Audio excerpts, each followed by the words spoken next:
I am really excited, guys. You know why? We're about to talk about one of my favorite childhood movies, The Brave Little Toaster. I used to watch this so much that I actually kind of wore out my old VHS copy of the movie. Let's answer the important questions today. How was it then? How does it hold up now? Does it deserve to be remembered? And why is Kirby pink on the cover of the movie when he is gray in the film? Let's not waste any time and let's get started.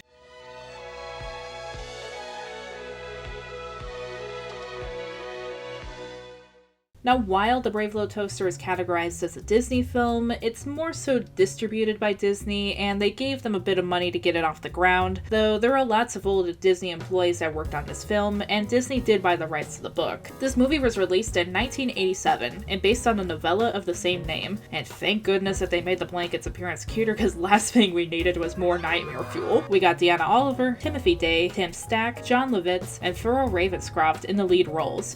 All of them were selected since they brought sincerity to their role and were not exaggerated or cartoony like previous auditions. They all have fantastic chemistry, especially since they were doing group performances, which at the time was unusual for recording. They would do at least one take following the script, and then in subsequent takes would be allowed to improvise to try to keep the dialogue as natural as possible. The only one who could not join the group sessions was Lovitz as the radio, since he got a different opportunity to be on Saturday Night Live and he had to do a marathon recording session, and the director would then stand in for him during the group recording sessions.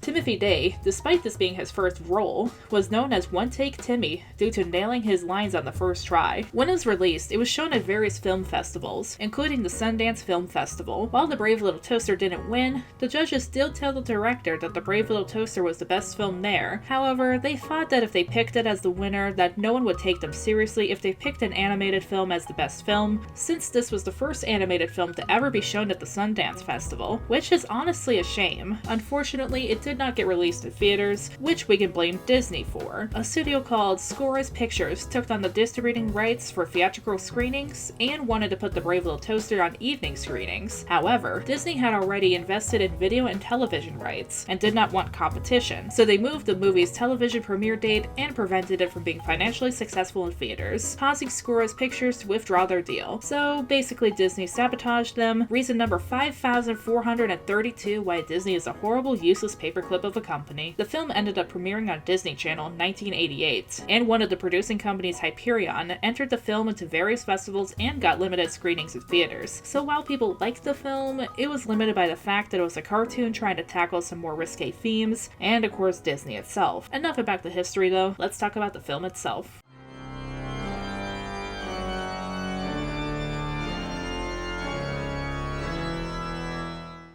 The Brave Little Toaster is a film about 5 appliances: a toaster, a radio, a lamp, an electric blanket, and a vacuum cleaner, who haven't seen their master in what seems to be at least a decade. They try to keep their hopes up that their master will come back and they'll have purpose again, though they are just barely able to keep it together. However, it seems hopeless when someone puts a for sale sign in front of the cabin. Toaster decides that they should take action and head to the city to find the master. They throw around different ideas for transportation before deciding on an office chair with a battery strapped to it. They traverse the landscape, going past fields of thistles, an open meadow, creepy redwood forest, and an even creepier appliance repair shop before they reach the city. They find the master's apartment, and his mother's appliances convince our protagonists that the master would not want them because they are old and obsolete technology. They then cast them out the window into a dumpster. Ironically, the master, whose name is Rob, is actually going back to the cabin to retrieve his old appliances, only to find the cabin completely trashed and the appliances gone. The old television in Rob's apartment tries to tell him to go to the junkyard, which is basically a graveyard for old appliances.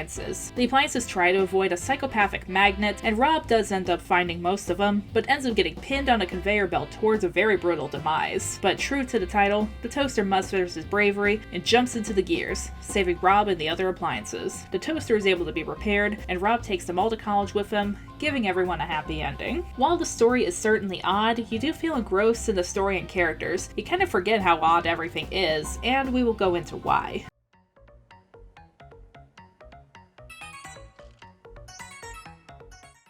All of the characters are memorable and have distinct personalities. We have the Toaster, who tries to keep everyone happy, but also isn't afraid to call people out. Blanky, who is the kid of the group, and of course, being a blanket, he feels insecure about any physical contact. Radio is fun-loving and tries to break the tension with jokes and broadcasts, though sometimes this causes tensions to rise even more. Lampy, who is a bit half-witted despite thinking he's brighter than he is, and Kirby, who is cynical and tries to act tough and like he doesn't care about the other appliances, even though inside he does care about them all and is just as scared as the rest of them. One thing that's interesting with them is even though they have all been together for a long time, they don't necessarily get along. Hell, it opens up with Lampy and Radio getting into a fist fight. They don't truly have an appreciation for each other until they start going on this journey together. For me as a kid, one thing I always appreciated was how seriously the story was taken, and it doesn't feel like it's taken too seriously or that it's out of place. The movie allows for moments to sink in, characters to just talk, or for tensions to rise. The pacing is really great. The only scene that's kinda halts the pace a little bit is the meadow scene where we're kinda just watching a worm's misadventures for a minute, and that was just kinda weird. The atmosphere and artwork is also incredible. Just look at the opening scene to establish the cottage, or how the redwood forest is drawn. So many frames of this movie could just be framed as a piece of art, and I love little details that they keep in the background, like how in the cottage the dust is caked above a certain point because the appliances can't reach that high, and they keep this detail throughout the entire scene. This movie also deep dives into themes of having a purpose, being loved, and the fear of being abandoned. Something that everyone can resonate with, but something that ties in really well with household appliances as well. It also shows the emotional impact that it can have if someone doesn't feel loved. Like with the air conditioner, who explodes out of rage after the appliances make a comment about how the master never played with him because he was stuck in the wall. This was something that always bothered him, but he just let it fester into its boiling point. However, by the end of the movie, he is repaired by Rob and is shown affection. We see the air conditioner break down as he just wanted to feel loved. Another is with Blanky. He feels insecure with Rob gone and is constantly trying to get cuddles at insecure moments, but constantly gets rejected in the first act of the movie. And while the meadow scene is a bit weird and out of place, we do get an important scene during it that ties back to Blanky. Toaster comes across a flower with the exact shade of yellow as Blanky, which is intentional. The flower tries to cuddle with the reflection of itself on Toaster, but Toaster ends up running off. When he looks back at the flower, he sees that it's wilted, showing that if he continues to push Blanky away like he has, then Blanky will emotionally wilt as well. This begins the start of Toaster actually being nicer to Blanky, which we will see in the next scenes after this. Now, let's address the elephant in the room. This is kind of a dark movie. I've talked about it in my Scariest Nostalgic Moments video, but we have the air conditioner exploding from rage, the Toaster's nightmarish sequence that involves a creepy clown, the appliance for parts store, which basically turns the movie into a snuff film as the blender is unalived for parts, complete with his oil dripping out onto the floor like blood, and of course there's a junkyard scene, which I will get into in a bit. While for the young kids, I think the movie might be a little bit too intense for some of them. For a kid like me or those that are a little bit older, this would be a great movie to watch. It actually challenges you and doesn't hold back any punches. Now as for the music. This film is actually a musical, featuring 4 original songs: City of Lights, It's a Bee Movie, Cutting Edge, and Worthless. City of Lights is sung as the appliances start on their journey for the city. It's a nice song, but not necessarily groundbreaking or super interesting. So while I like it, I don't have a ton to say about it. It's a Bee Movie is played after the whole blender dismemberment scene, after the protagonists plead with the mutilated appliances to see how they can escape. And one thing to keep in mind is that these broken, stripped apart, and cobbled together appliances is basically the appliances version of body horror in this world. And these appliances have gone through so many traumatizing events that they have basically gone off the deep end, laughed in our protagonists' faces at the concept of escaping, and are almost preventing their escape from this madhouse. It's really messed up, and we get a really catchy song to go along with this. Next one is Cutting Edge, which is sung while Rob's mother's new appliances are getting ready to get rid of our protagonists. Of course, we get a nice catchy song, while we get a commentary on consumerism and the endless chase to improve and replace old technology. These appliances talk about how they're the cutting edge of technology, and our protagonists are basically worthless old technology that's outdated. But of course, 5 years from now, these appliances that were the cutting edge are going to be replaced with a new cutting edge. I mean, look at this now defunct landline phone, this outdated lamp, this computer that has been replaced with endless models, and now a perfectly good computer gets thrown out so people could just have the latest one. While it's a good song for back then, this is a really ironic song for now that we've seen how much technology has rapidly changed. Finally is the song Worthless, which takes place in the junkyard. Originally, the scene came out earlier in the book, but they decided to make this the location of the climax in the movie because of the symbolism that this is a graveyard for appliances, which is honestly a better fit for it. The song is basically a bunch of broken down cars' final words before they get crushed. The themes of of despair, depression, abandonment, and mortality. And unfortunately, the cars' bodies in this scene are too broken down, either physically or in spirit, to actually escape the junkyard. And the fun part is how you can interpret the final words of the cars. I have seen so many different interpretations for these lyrics, and it's fun to see the discussion of just around a 4-minute song. My personal favorite line is probably the one from the hearse. I took a man to a graveyard.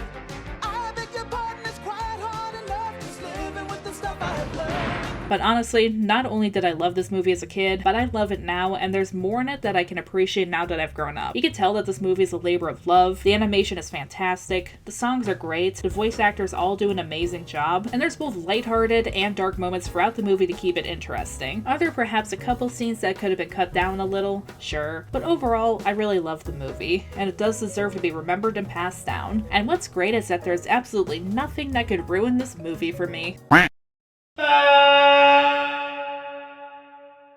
And that was my review of The Brave Little Toaster. Also, just a disclaimer, I never actually seen the sequels to The Brave Little Toaster, but I will be covering those soon enough. Have you ever seen The Brave Little Toaster as a kid? What did you think of it then, and what do you think of it now? Let me know in the comments down below. Also, if you like this video and want to see more from me in the future, be sure to click the subscribe button and that little notification bell down below. Until next time, this is Danse Macabre, signing off. Bye.